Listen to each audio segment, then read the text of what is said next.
Então, bom dia.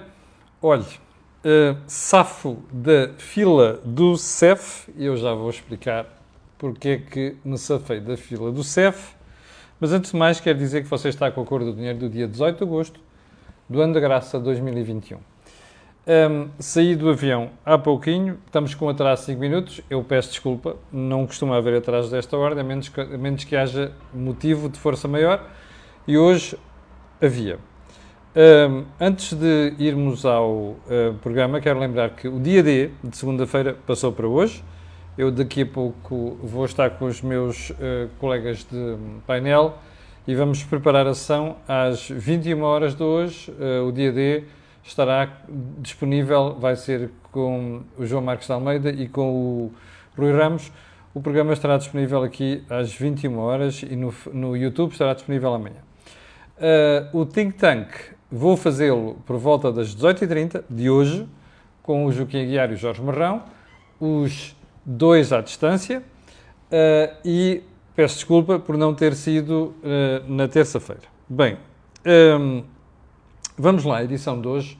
Não sei antes lembrar que este canal tem uma parceria, de que muito me honro, com a Prozis. E, portanto, como você sabe, quando for ao site, pode utilizar o desconto que dá pelo nome de Camilo e ter um desconto de 10%, cupom promocional no checkout. Agora vamos então ao programa de hoje. Primeiro ponto. Como você reparou, está atento, eu acabei de fazer um vídeo em direto do aeroporto da Portela à chegada de um voo do SAL. Eu tenho a maior simpatia pelos agentes do CEF com que eu me cruzo habitualmente no aeroporto de Lisboa. E há muitas vezes que vou para fora e que me cruzo com eles. São pessoas que me conhecem, são pessoas que seguem o meu canal, seguem este canal aqui, A Cor do Dinheiro, dito por eles. Ainda há dias, quando embarquei para fora, uma agente do CEF muito simpática, até me lembro de nome, mas não vou dizer aqui, me fez referência a isso. E, portanto, tenho a maior simpatia pelos agentes do CEF. Cumprem uma missão terrível, difícil. Eu não gostaria de estar ali a decidir quem entra e quem sai do país. Não gostaria, porque alguns casos são heartbreaking. Mas o que é que nós não podemos admitir? É corporações. Bem, eu vou fazer justiça ao CEF.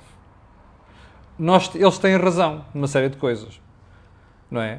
Porque temos um ministro da Administração Interna absolutamente incompetente, não é?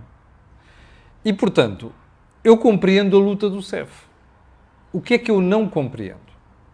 É perceber que nós somos um país que vive de quem chega e para quem isto que se passa no aeroporto de Lisboa causa um transtorno muito grande. E eu vou explicar. A greve está cirurgicamente programada para o período entre as 5 e as 9 da manhã. Porquê? Aqueles que não estão habituados a viajar, eu explico. Entre as 5 e as 9 da manhã, mais exatamente entre as 6 e as 9 da manhã, chega a esmagadora maioria dos voos intercontinentais. Aviões grandes, wide bodies, Brasil, Rio de Janeiro, São Paulo, que é para ficar apenas por aqui, Estados Unidos, Boston, Newark, Toronto e depois voos da África.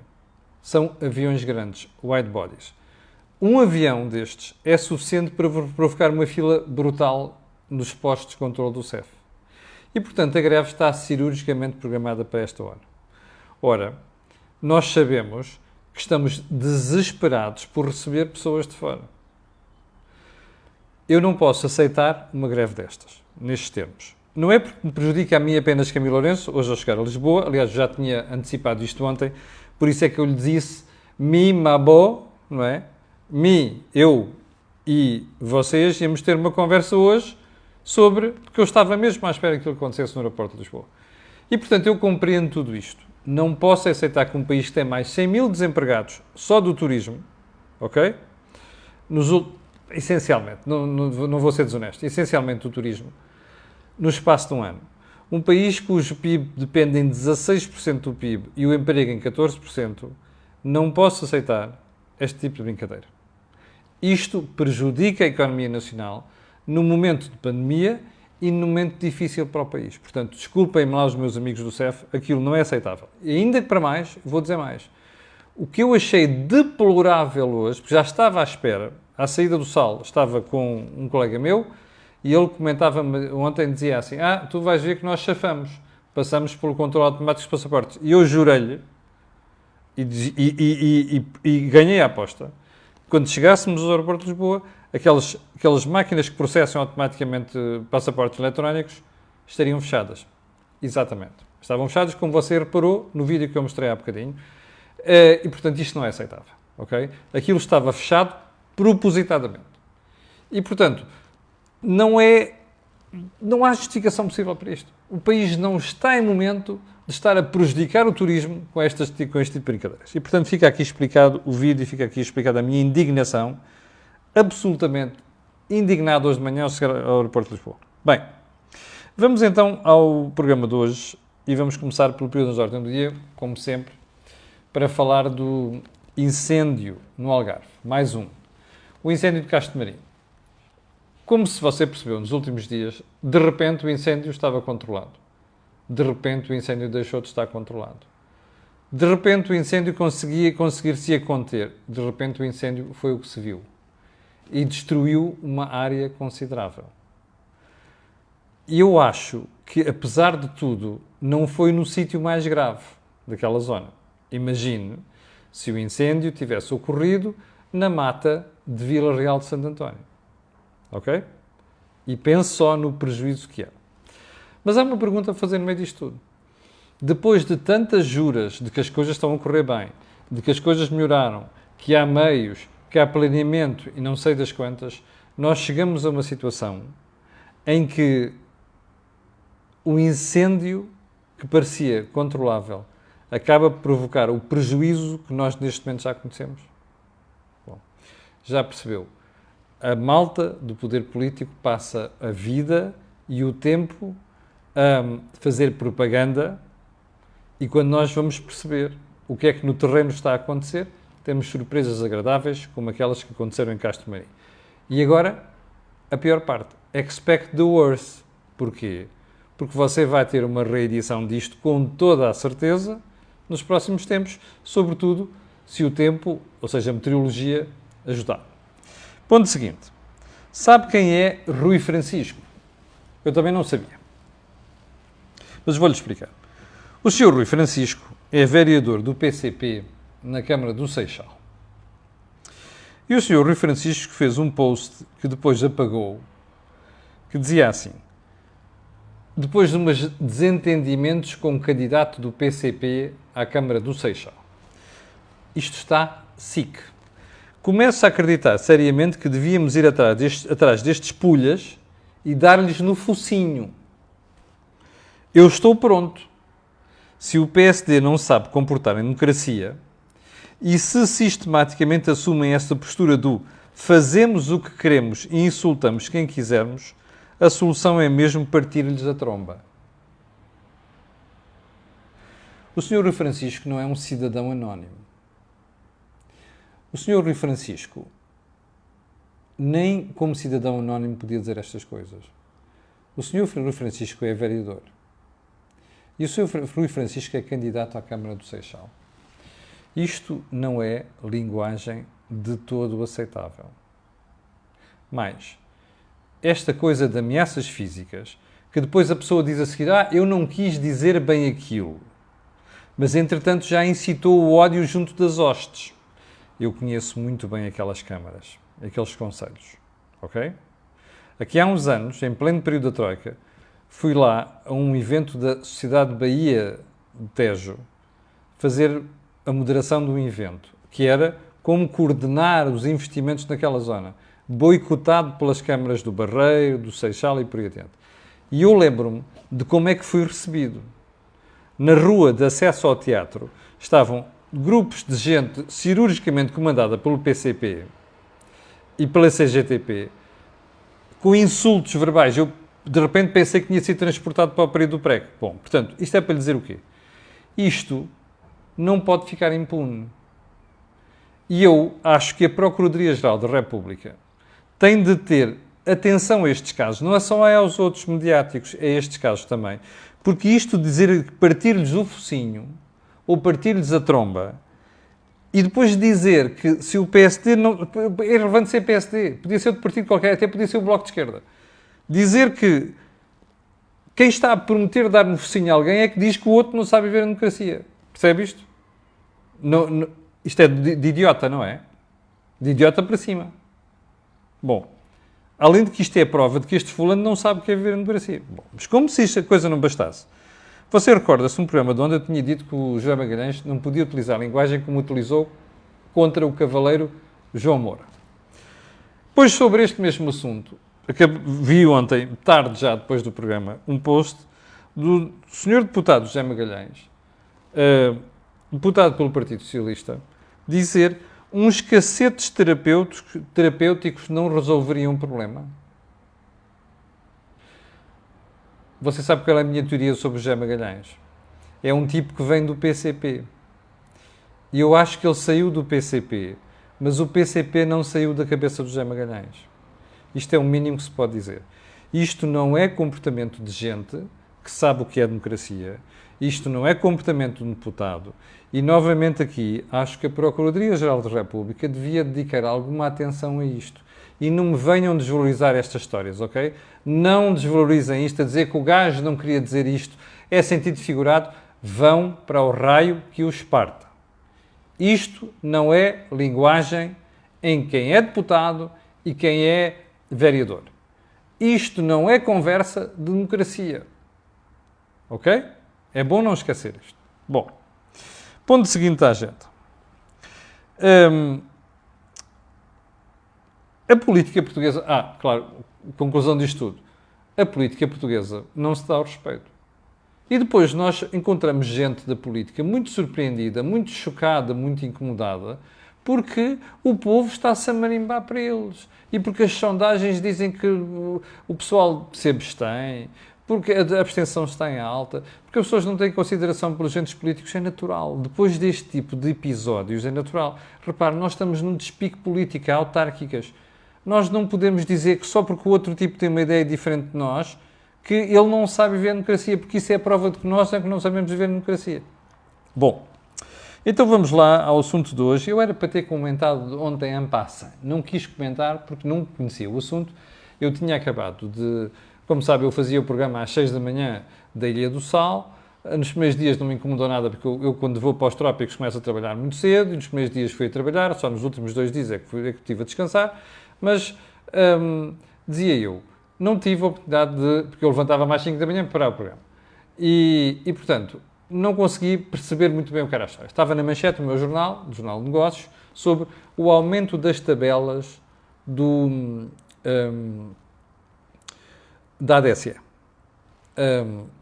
A ADSE, como sabem, é um seguro semipúblico hoje em dia. E foi criado inicialmente para servir os servidores do Estado, pelo Dr. Salazar.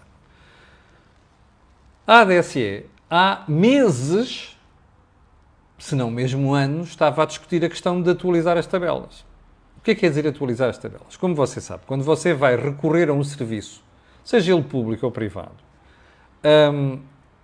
e você faz parte da ADSE, a ADSE comparticipa uma parte do custo desse serviço.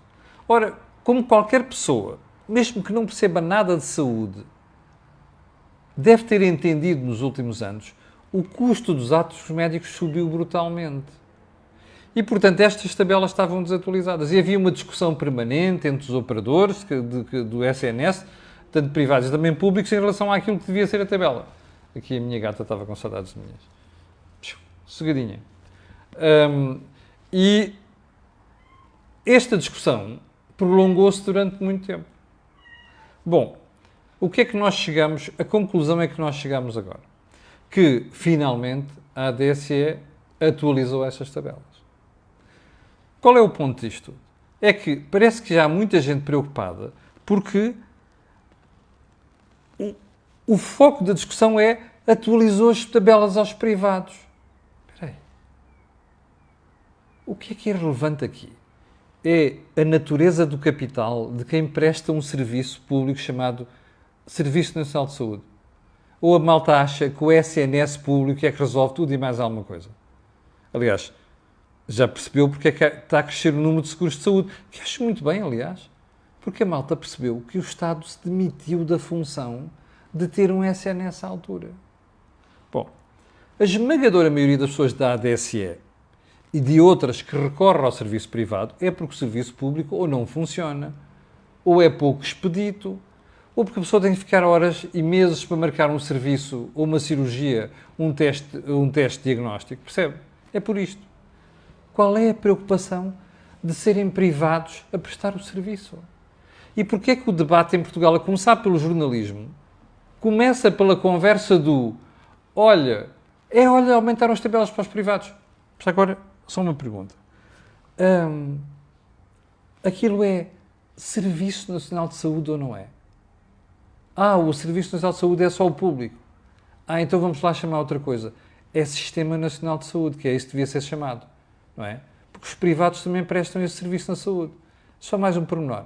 As tabelas aumentaram apenas para os hospitais privados? Foi? Diga-me só uma coisa. Você que é cidadão e que paga impostos, ok? Diz assim, eu vou a um hospital público. Mas ali está já fixado, não é preciso com participação nenhuma. Como é que é? É que você está-se a esquecer, e esta gentinha, alguma delas gentalha, que promove este tipo de debate, que é, olha, os privados, estão a beneficiar os privados. É bom não esquecer que aquele serviço que você diz que é grátis, quando você vai a um hospital público, não é grátis, percebe? Aquilo tem um preço. O preço de você estar internado num hospital público é superior ao de um hospital privado. Sabia disso? Portanto, você foi para o hospital privado. A comparticipação à ADS é maior. Espera aí. Mas se você for para um hospital público, o custo desse serviço é superior ao do hospital privado. Está a ver? Você, como contribuinte, como cidadão, na prática, paga o mesmo, percebe? Paga num sítio ou paga noutro. O problema é que nós temos a mania de dizer que é grátis. Não há nada grátis na vida. Aquilo sai do bolso do contribuinte. Percebeu? Está a ver como é que o debate está enviesado em Portugal. Eu quero lá saber se aumentou os privados ou não. Eu quero é que o ato médico esteja disponível quando eu precisar dele e que o Estado deva contribuir na exata medida do custo desse ato médico. A malta exagera sempre. Mas por isso é que existe negociação entre a ADSE e os operadores. Percebe? Isto não é, eu exijo, a ADSE dá. Não é assim. Isto é negociado. Isto é discutido. Vai tudo à aprovação. Está a ver as tretas que lhe contam? Vá lá. Bem, só que se quer recordar este ponto, é que nos operadores públicos não há tabelas, não é? Mas o custo do serviço está lá. E que esse serviço é pago, não é grátis. Atenção a este ponto. Não é grátis. Bem, ontem eu tinha tocado neste tema assim muito en passant. Eu sei que já vamos violar o tempo hoje, mas paciência, olha. Ontem tinha tocado no tema en passant. Portugal tem hoje em dia 731 mil funcionários públicos. Em 2011, quando José Sócrates foi obrigado a chamar a Troika, tinha 727 mil. Estamos a falar de administração central, administração regional e administração autárquica, por ordem. A esmagadora maioria destas contratações do aumento ocorreu no segundo trimestre deste ano. Quando é que começou a pandemia? No primeiro trimestre do ano passado. Veja só qual é que foi a resposta. Não havia dinheiro, percebe? A esmagadora maioria destas contratações estão no setor da saúde e na educação. Na educação? Ouvi dizer por aí que vai aumentar o número de professores empregados este ano. Espera aí, então, mas o número de estudantes não está a diminuir? Os lobbies. Mas vamos ficar por aqui. Primeiro ponto. Isto reflete o quê? O desinvestimento total no serviço de saúde dos primeiros 5 anos, na primeira legislatura de António Costa. Sim! Os Medinas, que não têm vergonha quando vêm fazer para aqui campanha a falar cortes no SNS, não investiram no SNS, são eles os piores. Agora, como houve pandemia, correram a contratar pessoas. Bem, mas a questão não é esta. A questão é que isto mostra que o Estado não tem qualquer critério, percebe? A estruturar os seus serviços. E porquê? Se o Estado quisesse estruturar os seus serviços, sabia que há gente a mais em certos setores e há gente a menos em outros. E isto tinha que ser compensado.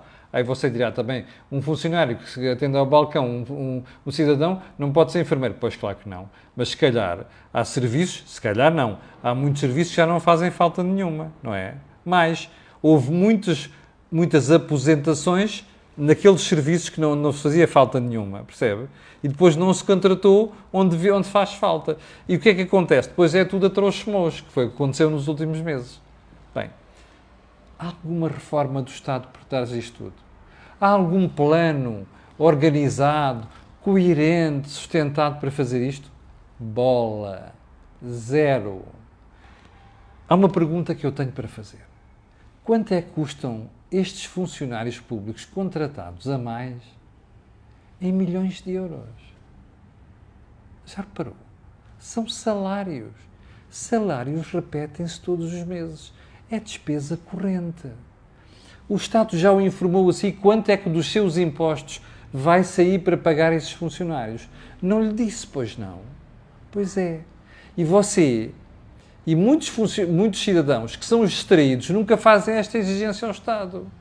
Eu já uma vez expliquei aqui que a melhor forma de pôr os portugueses responsabilizá-los pelo que o Estado faz é dizer assim, obrigue cada político, quando toma uma decisão, a dizer quanto é que ela custa. Percebe? Este é que é o ponto. E enquanto não obrigarmos o Estado a fazer isto, vamos continuar a ser comidos por esta brincadeira. E agora vem a surpresa mais agradável disto tudo. Imagine você que de hoje para amanhã temos outra vez um problema financeiro. Ok? Um problema orçamental. E que você vai ter que conter despesa. O que é que você vai fazer? Vai cortar salários? A última experiência correu muito mal, não foi? Com o Tribunal Constitucional a negar uma série de coisas. Cortes de salários, cortes de 13º mês, cortes de pensões, despedimento de pessoas. Não foi? Que a Troika obrigou a fazer. Não foi? O que é que teve que se fazer? Aumentar impostos. Bom, perguntinha. Se voltarmos a ter um aperto destes, qual é que você acha que vai ser a solução? Adivinhou! Vá lá! Você vai levar com mais um aumento de impostos. Portanto, está a ver o que é que o seu amigo António Costa está a fazer. Só mais um pormenor. Sabem quanto é que está a dívida pública? Sabe como é que as coisas se pagam? Está a ver? Ainda tudo distraído. Perguntinha também. Porquê é que a malta vai toda a correr para o Estado? É muito simples. Emprego garantido. Pá, não há avaliação decente. Tem o salário tranquilo ao final do mês. Não há problemas de pandemia, não é? Durante a pandemia o pessoal foi para layoff, levou um corte de 1/3 do salário e os funcionários públicos continuam a receber a mesma coisa. Está a perceber? Continua a ser aliciante ser funcionário público. É a grande mentalidade do português comum. É a ambição de ser funcionário público. What the fuck? Nós estamos mesmo tramados. Bem,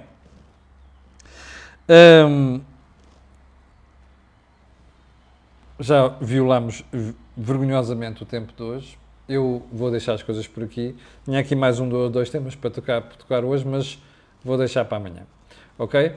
Quero pedir desculpa por ter começado 5 minutos mais tarde, mas olha, agradeço ao CEF, Serviços Estrangeiros das Fronteiras. Para o final fica aquele pedido de sempre, colocar um gosto e fazer partilha nas redes sociais. Já sabe porquê. Aquilo que houve aqui, não houve em mais sítio nenhum. Não se esqueça, 21 horas, dia D, 18h30, Think Tank. E hoje no Think Tank vamos falar do Afeganistão. Obrigado, com licença e até amanhã às 8h.